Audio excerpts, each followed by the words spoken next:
Hey, what's up guys, aarava here, and welcome back to the episode of my F1 2019 career mode, episode number 83 today for the USA Grand Prix in Season 4. If you guys did miss the previous one, the Mexican GP, then be sure to go check that one out before you see this one. That was a very topsy-turvy GP for us, of course, coming from the back of the grid, and in the end, surprise, surprise, Lewis Hamilton had another issue with his car, another, well, I don't think it was a complete DNF.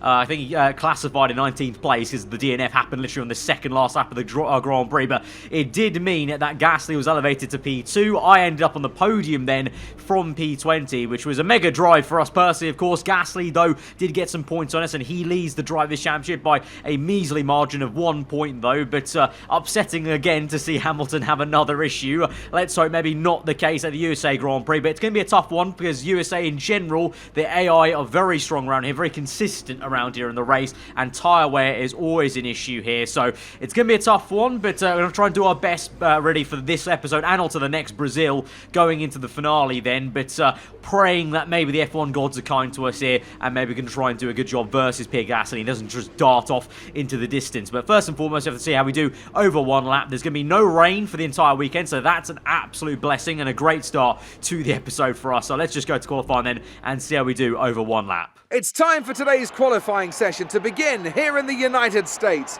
Welcome to the Circuit of the Americas. And as we wait, poised for the start of what will hopefully be a thrilling qualifying, why don't you tell us, Anthony Davidson, about the things you can do to really get the most out of a car in a session like this? Well, you're largely limited by the Parc Fermé regulations, of course.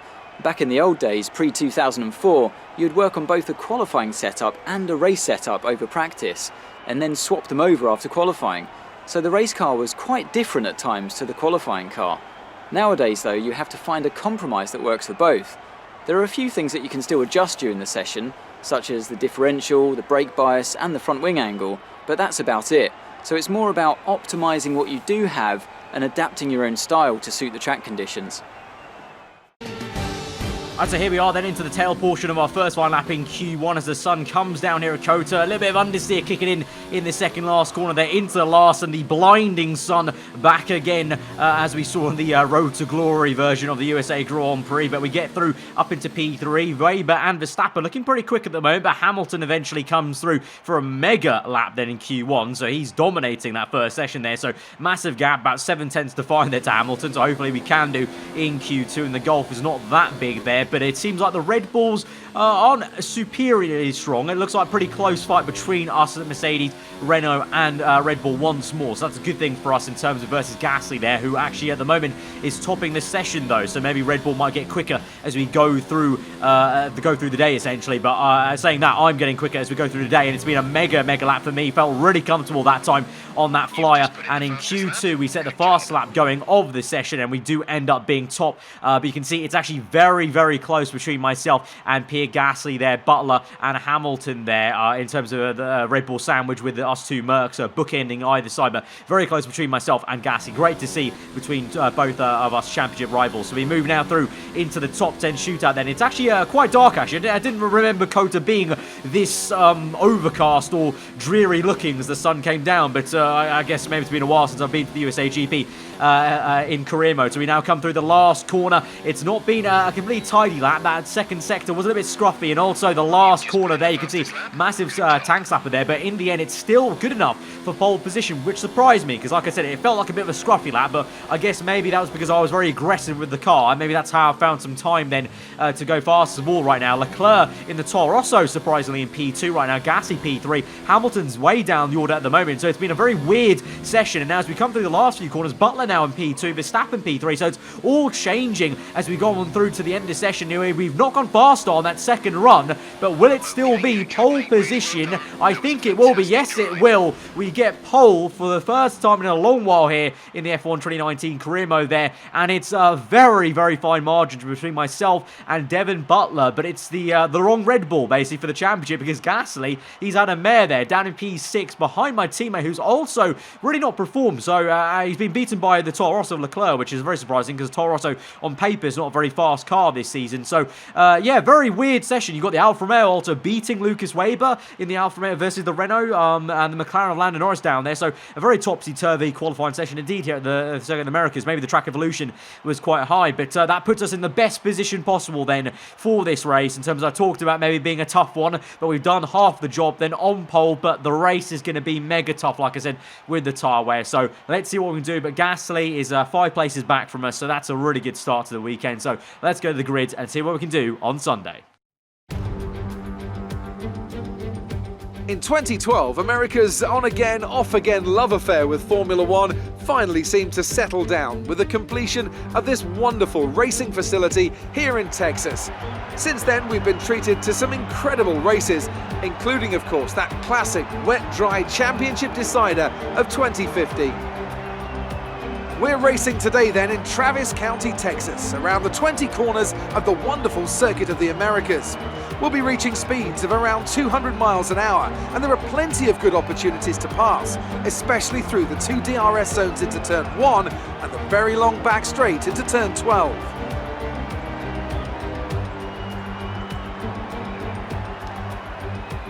And with me as usual is Anthony Davidson. Now, can I get your take on Max Verstappen? As ever, the threat of unreliability is never far away, and indeed they'll be starting out of position today due to a power unit component change.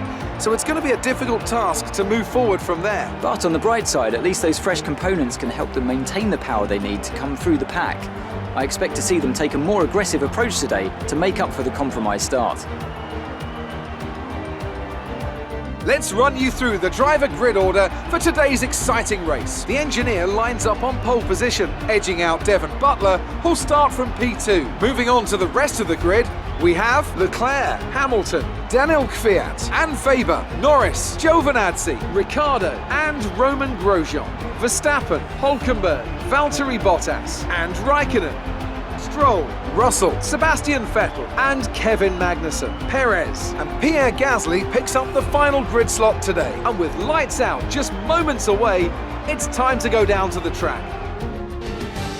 Alright, so here we are then on pole position for the USA Grand Prix, and I talked about the F1 gods having a bit of kindness on us. Well, we've got that and some, because Pierre Gasly, you would have seen there by the grid sequence, has got a massive engine penalty, and he starts from last place, P20, on the grid. So he's in the exact situation I was in last episode, and obviously, like we said, I thought Mexico would be an easier circuit to come back through, and obviously we got a podium there and in. I think he'll struggle to get near a podium from P20, even if the Red Bull is looking pretty strong on paper with Butler obviously so close to me in qualifying. But that's a mega bit of good luck for us for this race. We can really get a massive haul of points now on Gasly to try and make ourselves feel very, very comfy for the last 2 episodes of this season then. So we've got to make the most of this pole position, but like I said, it is going to be tough. But it does mean that if we did fall away from pole and we even, didn't even get on the podium in the race, and Gasly, starting from P20, I think it's still going to be hard for him to really jump up the order. So I think we'll still be able to get a good load of points no matter what really happens. But of course, from pole, want to make the most of it. So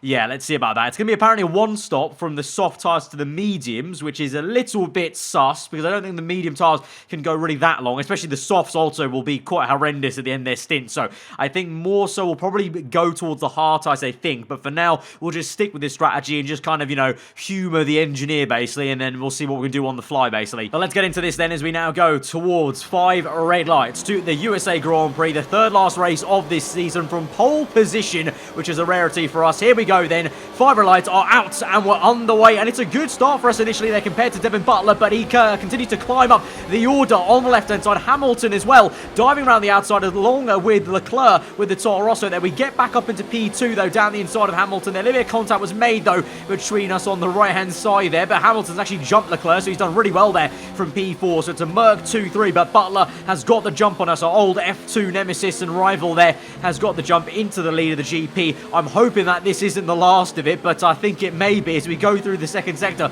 The Red Bull looking strong, but obviously in a straight line, we know how fast this Mercedes car can be with DRS especially, but even without DRS, in the toe and slipstream basically, we can try and pull through. So let's see. Obviously Mexico was a very good example of that basically, when we're able to pass Butler at the last stages of that GP. So here we go then, overtake mode, which means we are going to close up somewhat to Butler. You can see there's maybe maybe not long enough of a straight here at USA. We do close up in the brake zone as we go through the left-hander into the last sector of the GP, but I can say now, sadly, this will actually be the closest we ever get to Devin Butler again in this Grand Prix, because we move on to lap number 4, and look how far he is already. I think that's at least a good 2 seconds minimum away from us. He's at the fast half of the GP, no surprise.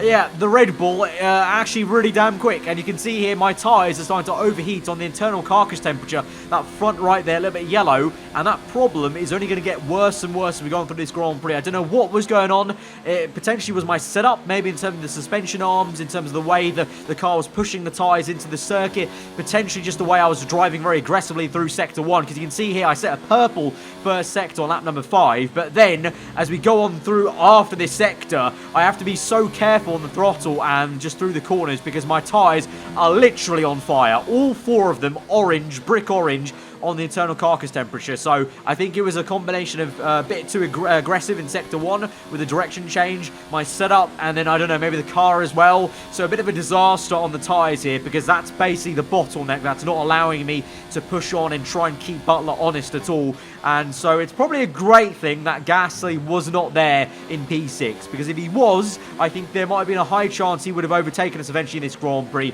and would have been ahead of us. But thankfully he's at the back. I think looking at the minimap there, I think he's still struggling to overtake cars, and is still on the kind of bottom third of the grid. But as we move on now to lap number 6, we have bigger issues at hand to worry about right now, which is Lucas Weber, the man who tried to take me out nearly at the Mexican GP. He's right behind me now in P3, and he's looking for a move right around the outside of this second last corner.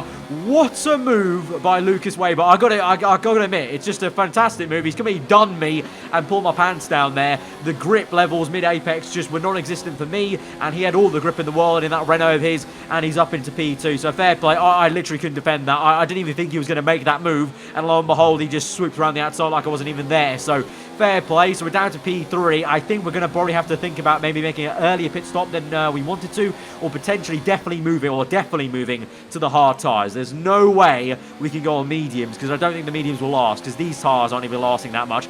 Slowly but surely, though, as we go on through lap number 9, we do start to close back up to Weber somewhat, because I started to drive Sector 1 a little bit less aggressive, kind of let go of the throttle a little bit earlier.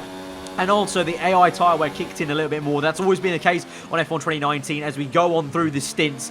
It's been a case ever since the start of this game, basically, that the AI are always strongest at the start of their stints, and then they finally hit some tyre wear, and then the player yourself, you can try and close up a little bit more. So that was basically what was happening, I think, was he was finally hitting some tyre wear issues. Maybe he was getting some issues with the internal carcass temperature, but also at the same time, I was getting a little bit better at managing that in Sector 1. So we're trying to pull through now. Couldn't make the move quite on the back straight, and so now we're going to have to be patient and try and maybe make a move on the main pit straight here as we move on towards lap number 10, closing up in the last sector there, well within a second there. DRS open. We're going to move to hot lap mode, overtake mode, and then eventually as we move on to 7th gear, rich mix going, but then we're going to get the biggest almighty screen freeze there.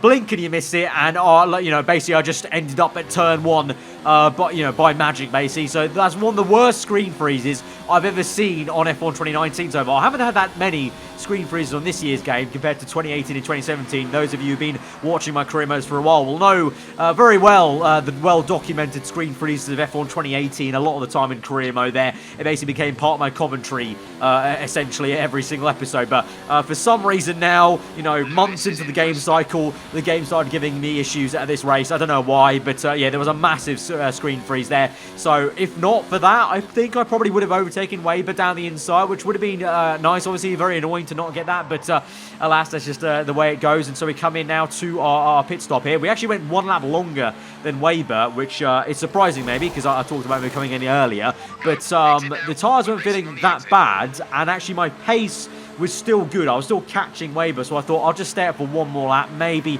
try and get some sort of undercut, I don't know, and also give myself fresher hard tyres. So we now come out then in somewhat cleaner. You can see Weber's going to go past there with the Toro Rosso as well of Leclerc, who's on super soft tyres. So he's going to be coming, or soft tyres I should say, actually, that's a habit of 2018. He's on the soft tyres. So Leclerc, I think, is making a 2-stop for sure. So he'll be in second place, I think, in a net second place by the time everyone makes their pit stops, but eventually he will make a second one. So that's no issue for us. So our race still very much is with our old F2 teammate Lucas Weber, the man we had some issues with at the Mexican GP. But Valtteri Bottas in the Alfa Romeo out of the Grand Prix then. So we've got 19 runners then. As we move on to lap 13 though, we're now closing up to Weber here. The hard tyres, like Mexico, haven't been amazing, but they've been doing the job. They've been feeling better in terms of the tyre temps, a lot better than the soft tyres. So we now go down the inside there. Weber jockeys for position a little bit. We squeeze him out, and we're going to get up into P3 of the USA GP then. And so, like I said, the only man left to overtake then is Leclerc in P2. Butler is a lost cause, basically. He's dominating this Grand Prix. That Red Bull, like I said, is on something else. If Gasly was up here, like I said before, it would have been curtains for us in terms of the championship, in terms of losing a lot of points to him, I think. But thankfully not. But Leclerc in second place right now. We're just waiting for him to make that pit stop on lap 17.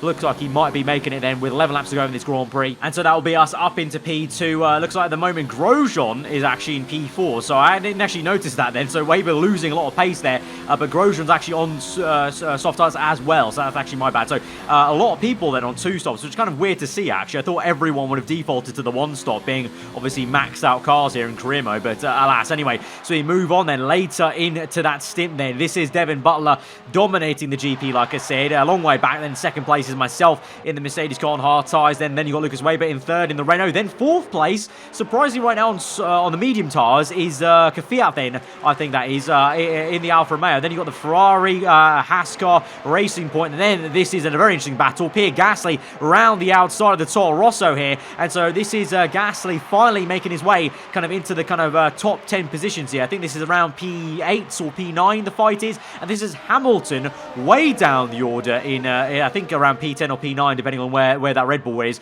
But Hamilton really slow on the hard tyres here at the moment then. And surprised to see Gasly has actually made that recovery. I mean, fair play to him there. I haven't really seen too much of the overtakes. Obviously, that kind of just happened out of nowhere. I guess maybe he just did the overtakes in silence kind of whilst we were doing this kind of overtaking to Lucas Weber. We can see there another massive screen freeze for us. But before that, you saw Hamilton coming in for a pit stop on the second last lap of the Grand Prix. And this is why Max Verstappen with a massive dive down the inside there, but he's going to get all crossed up there with a double lockup and smash into Hamilton there and use him as a bit of a brake stop. And so Hamilton loses a massive portion of his front wing. So he was already struggling in this Grand Prix, to be fair, which is unfortunate to see for Hamilton after looking so quick in the last 7 episodes. For some reason, he just didn't look that quick in this race. So he was down in the low positions anyway for the points, but he then had to make another pit stop. So that elevates, obviously, Verstappen and definitely guarantees Gasly some good points here. But we now move through to the last lap of the Grand Prix then for us, and you can see Weber is pressurising me. Now, I want to say, this wasn't because of my pace. This was purely because of these screen freezes, which, great timing there. Literally another one popped up. I was getting about 2 of them per lap, every lap, since about lap 20, I would say. So it was getting a bit ridiculous. Like I said, it's the first time I've had major issues on F1 2019 with screen freezes. And these seem to be worse than I ever had on 2018. Like the ones on 2018 were kind of sporadic, every kind of 6 laps or something. This was kind of consistently every lap. So I think it was maybe a circuit issue potentially. I don't know. There's no new patch on the game, so I don't know what was going on. But that was the only reason I feel Weber caught up to me. I think personally, at least I believe, I feel like I could have just kept him honest with the pace on the hard tyres here if it weren't for those issues. Because every time it just kind of flustered me. I didn't know where my car was basically in terms of the brake zone I was going into when the game kind of froze. So yeah, that's why Weber's pressurising us right in the Grand Prix. But I guess it makes for an interesting end here. But Devin Butler, there you go, wins the USA Grand Prix. Dominated it, to be fair to him. So he's deserved it. I did not have the race pace for it. The Red Bull car was really great. But for us, second place, still really good, especially considering this ending to the race. I believe this was on the last lap of the Grand Prix. Verstappen goes for the move on the Toro Rosso of Leclerc, I think that is, but also dives down the inside of Gasly then and tries to make the double pass work. Absolutely insane scenes here. Verstappen goes round the outside of Pierre Gasly. It's a fantastic sequence of corners here from the Dutchman, and so he may have smashed into Hamilton, but he's redeemed himself here with that double overtake. Flipping amazing action there, and that pushes Gasly down 1 further position. So that is great news for us in terms of the championship. So a few more points gained, and so all in all, I can't complain really. It's been a really mega race for us for the championship. Great drive. We're really happy with that performance.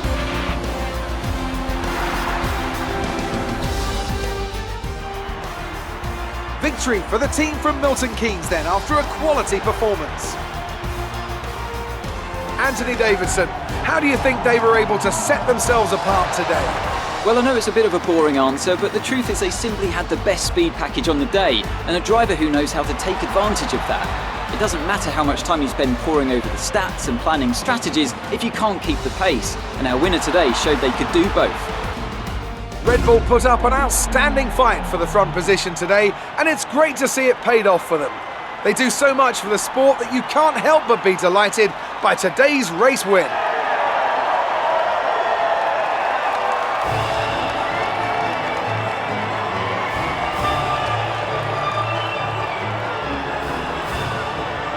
So in the end, looks like Pierre Gasly got pushed down to P10 then, behind George Russell, Lando Norris and Grosjean. And Verstappen, so I don't know what actually happened there. I think what happens with the game in terms of the replay cameras, I can see just the last part, so I think that may have been the last lap or the second last lap, I think, then, with the replay camera, because obviously it then ends once I cross the line. So, whatever the case then, Gasly was way down the order then, got one measly point, so it means we gain a massive haul of points for the championship. So, if we play our cards right, if we get lucky enough at Brazil, we could technically seal out the championship at the Brazilian Grand Prix, technically, so we'll see about that. Constructors-wise, Red Bull still lead the way.